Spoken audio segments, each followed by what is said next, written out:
शुरू करो, डालो बुनियाद, घर महल नजर आएगा। वंडर लाइए, वंडर अपनाइए, फर्क नजर आएगा। वंडर सीमेंट, फर्क नजर आएगा। नमस्कार, मैं हूं रिजवान अहमद सिद्दीकी। आप देखना शुरू कर चुके हैं सबकी खबर। आपको एक ऐसी खबर दिखाने जा रहे हैं जिससे हजारों लोगों की सुरक्षा को खतरा हो सकता है। जो अंतर्राष्ट्रीय एयरपोर्ट है भोपाल का, राजधानी का एयरपोर्ट, उसकी सुरक्षा को भी खतरा है।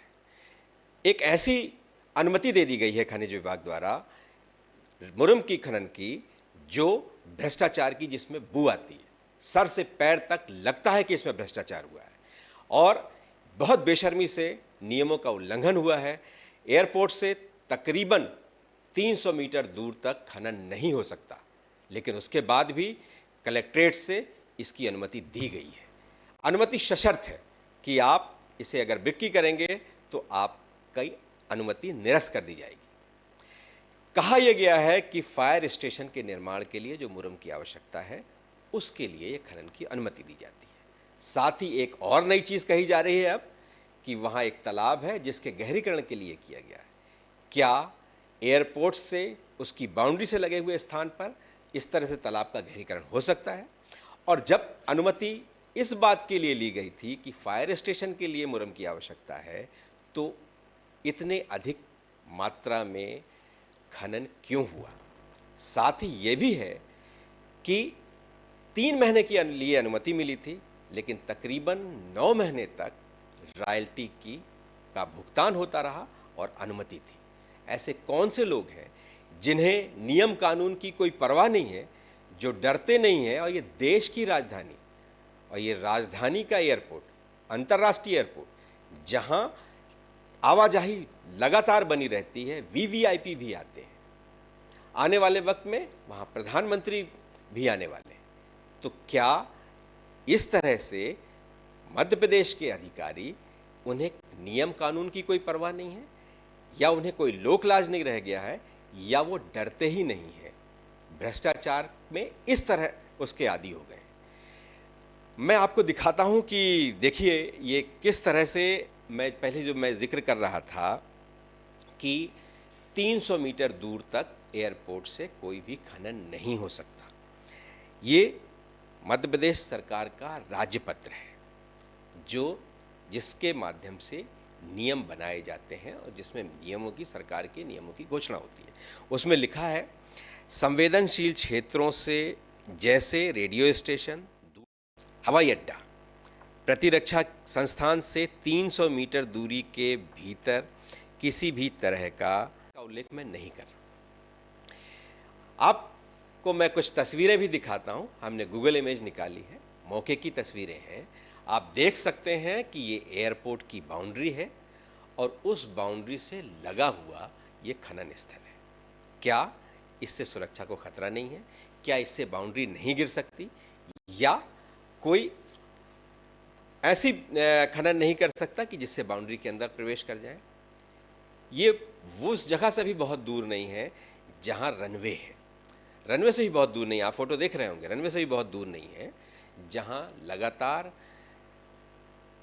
वायुयान आते जाते रहते हैं।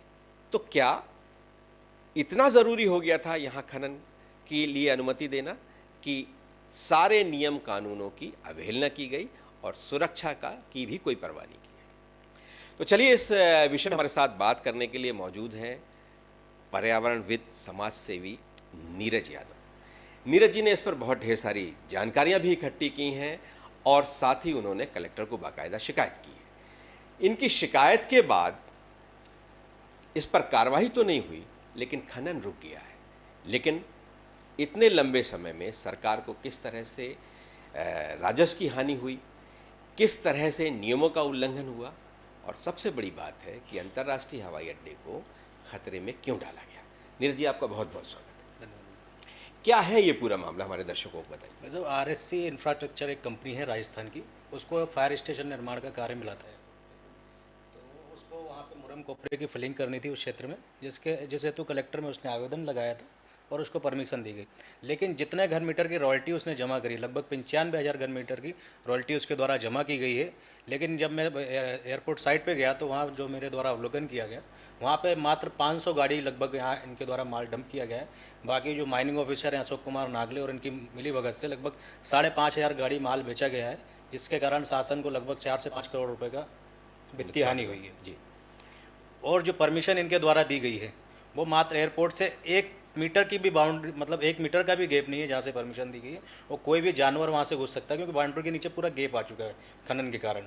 तो कोई भी जानवर वहाँ से घुस के रनवे पे जा सकता है, जिसके कारण भारी दुर्घटना हो सकती है भविष्य में। जानवर घुस सकता है, कोई व्यक्ति भी कोई भी घुस सकता व्यक्ति है। घुस सकता है, जिससे जनहानि भी हो सकती है भविष्य में कोई बड़ी। खनन की जो अनुमति दी गई है उसमें और भी शर्तें लगाई गई थी, उन शर्तों का पालन हुआ है क्या? तो में ये भी था कि खनन के बाद आपको जो आप तालाब गहरीकरण कर रहे हैं उसके चारों तरफ फेंसिंग करनी है, लेकिन आज तक कोई फेंसिंग नहीं की गई, जिसमें कोई भी जानवर गिर के मर सकता है, कोई भी गाड़ी घोड़ा कुछ भी दुर्घटना घटित हो सकती है वहाँ पे, क्योंकि वहाँ पे फार्म भी हैं लोगों के और कुछ घर भी बने हुए हैं। लेकिन अपना लाभ अर्जित करके ठेकेदार और नागले जी के द्वारा उसको ऐसे ही छोड़ दिया गया है, कोई भी बाउंड्री कोई भी फेंसिंग उनके द्वारा नहीं। और दूसरी बात, वहाँ पे कोई भी गाँव नहीं। आपको रोकना चाहूँगा, मैं अपने दर्शकों को दिखाना चाहूँगा कि एक खसरे की भी एक गूगल इमेज है जहाँ पर किसी भी तरह से तालाब का कोई उल्लेख नहीं है। शासकीय भूमि का उल्लेख है, उसके क्षेत्रफल का उल्लेख है, लेकिन तालाब का कोई उल्लेख नहीं है। तो ये वहाँ तालाब कैसे आ गया, और क्या एयरपोर्ट के पास तालाब को गहरीकरण ज़रूरी था? जी। और दूसरी बात, अभी जब तक मेरे द्वारा शिकायत नहीं की गई थी, जब तक अभी 20 मई तक इनके द्वारा अवैध खनन किया जा रहा था, जिसमें पूरा समर्थन था अशोक कुमार नागले का। इनको कई बार मौखिक रूप से भी अवगत कराया गया, वैसे एयरपोर्ट के पास है, इतनी पास परमिशन नहीं होती है, लेकिन इनके द्वारा कोई भी एक्शन नहीं लिया गया। जैसे ही मेरे द्वारा शिकायत की गई, इनके द्वारा आनंद फानन में वहाँ पर शेड बना हुआ था, मशीनरी थी, सब कुछ अभी वर्तमान में हटा लिया गया है। और 3 माह की परमिशन थी, लगभग 9 महीने तक इनके द्वारा अवैध खनन किया गया है क्षेत्र में। जो आपने शिकायत की थी उस पर क्या कार्रवाई हुई है? अभी तक कोई कार्रवाई नहीं है। नागले जी का कहना है हमारा काम है सिर्फ रॉयल्टी काटना, कौन कहाँ खोद रहा है उससे हमें कोई लेना देना नहीं है।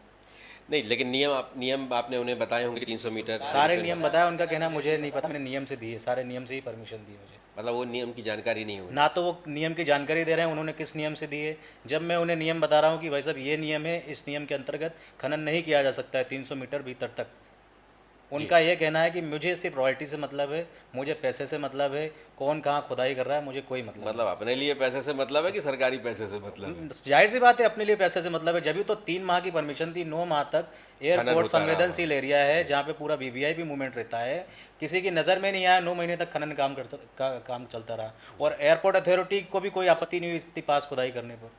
मतलब एयरपोर्ट इसमें सभी संलिप्त हैं, एयरपोर्ट अथॉरिटी भी सम्मिलित है, अशोक कुमार नागले भी सम्मिलित है, और जो भी खनिज निरीक्षक हैं खनिज शाखा में वो सब संलिप्त हैं। आपने कहाँ कहाँ शिकायतें की हैं? मैंने लोकायुक्त में की है, पीएस को की है, कलेक्टर को की है, सभी जगह मैंने शिकायत की। कलेक्टर की तरफ से कोई इस पर अभी कोई रिप्लाई नहीं आया, ना कोई एक्शन आपने उनसे व्यक्तिगत संपर्क किया? नहीं, व्यक्तिगत नहीं किया मैंने, सीएम हेल्पलाइन पे भी की है कि ये नियम है, इस नियम के विरुद्ध इनके द्वारा नियम विरुद्ध परमिशन दी गई है। तो आपको क्या लगता है इस पे लोकायुक्त पर इस पर कोई कार्रवाइयाँ होंगी? बिल्कुल होनी चाहिए, शिकायत की है तो उस पर कार्रवाई जरूर होगी। या फिर आप न्यायालय या इस तरह के किसी मैं कोर्ट जाऊँगा, एनजीटी जाऊँगा इसको लेकर, अगर इस पर कार्रवाई नहीं होती बिल्कुल। है तो आप NGT क्योंकि लगभग मैंने जो आकलन निकाला है, एक गाड़ी में 16 घन मीटर माल आता है और उसकी मार्केट में कीमत 2400 रुपये है एक डंपर की। इनके द्वारा 5,500 डंपर माल बेचा गया, जो इसकी कीमत है मार्केट में 10 से 12 करोड़ रुपये। इतना रेवेन्यू इनने व्यक्तिगत लाभ अर्जित करने के उद्देश्य से आपस में बंदर बांट। ये जो आप RSC इंफ्राटेक डेवलपर्स की आप जो बात कर रहे थे, तो क्या तालाब खनन का काम भी उसी को मिला है? नहीं, तालाब खनन का काम उसको नहीं मिलेगा। परमिशन उनको दी है गहरीकरण के लिए नगर निगम के जो पार्षद हैं जी, लक्ष्मण राजपूत। नहीं, पार्षद इस तरह से गहरीकरण के वो दे सकते हैं? पहली बात तो नगर निगम में इस तरह की मेरी जानकारी के अनुसार कोई परमिशन नहीं हो सकती, अगर होती भी है तो एयरपोर्ट की सीमा से बिल्कुल लगे हुए इतनी दूरी पर परमिशन नहीं हो सकती। पार्षद भी इस प्रकरण में संलिप्त है, उनके द्वारा भी लाभ अर्जित करने के उद्देश्य से इस तरह की परमिशन दी गई है। नगर निगम की कोई विधिवत इस तरह की कोई अनुमति? नगर निगम कमिश्नर के भी नॉलेज में नहीं है कि इस प्रकार की कोई खनन कार्य पार्षद की लेटर से जारी करके किया गया है। वहाँ क्या आबादी है? कोई आबादी वहाँ क्या किस चीज़ के लिए पार्षद किस चीज़ के लिए? पार्षद ने लिखा है परमिशन में, सब्जेक्ट में उनके लिखा है सड़क निर्माण के लिए, लेकिन जब हम नीचे मेटर में आते हैं तो उसमें लिखा है फायर स्टेशन के लिए। तो उनके परमिशन में भी ही 2 प्रकार की बातें नज़र आ रही हैं। मतलब एक तरह से गुमराह कर रहे हैं, गुमराह विषय कुछ है विषय कुछ। और अंदर कुछ है। और एक तरफ वो लिख रहे हैं कि पूर्व से निर्मित तालाब। जब हम खसरे को सर्च कर रहे हैं भूलेख पे, तो उसमें पूर्व से निर्मित तालाब है ही नहीं, उस पर सिर्फ लिखा है सरकारी भूमि। जी, तो सरकारी भूमि में खनन हुआ, उसको पार्षद तालाब बता रहे हैं। अनुमति दी गई थी फायर स्टेशन बनाने की और बना तालाब भी रहे हैं साथ में, और बड़े पैमाने पर अवैध खनन हुआ है।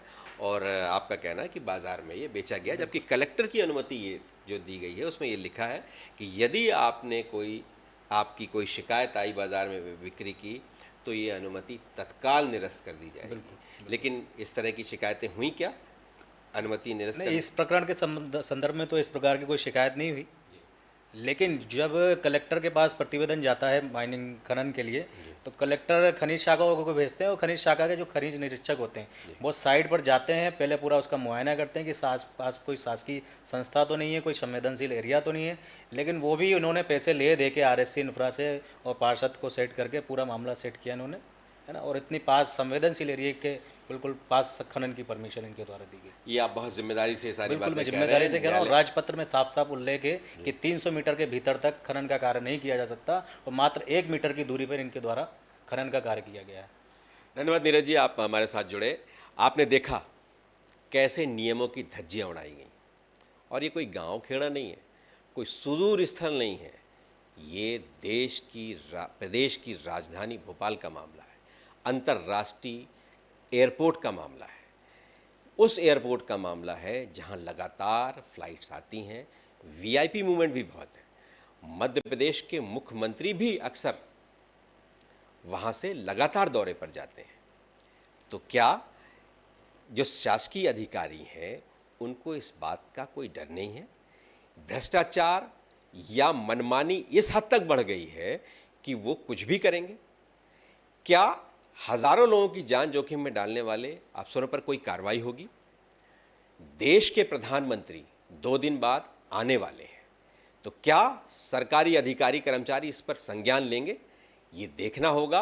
और नीरज यादव कह रहे हैं कि यदि कार्रवाई नहीं होगी तो वो हर वो दरवाज़ा, हर उस मंच पर जाएंगे जहां से ये कार्रवाई हो, ज़रूरत पड़ी तो न्यायालय भी जाएंगे। हमारे इस कार्यक्रम में बस इतना ही। हमारा कार्यक्रम अगर आपको पसंद आए तो इसे लाइक कीजिए, शेयर कीजिए, कमेंट्स कीजिए और सब्सक्राइब अवश्य कीजिए। शुरू करो, डालो बुनियाद, घर महल नजर आएगा। वंडर लाइए, वंडर अपनाइए, फर्क नजर आएगा। वंडर सीमेंट, फर्क नजर आएगा।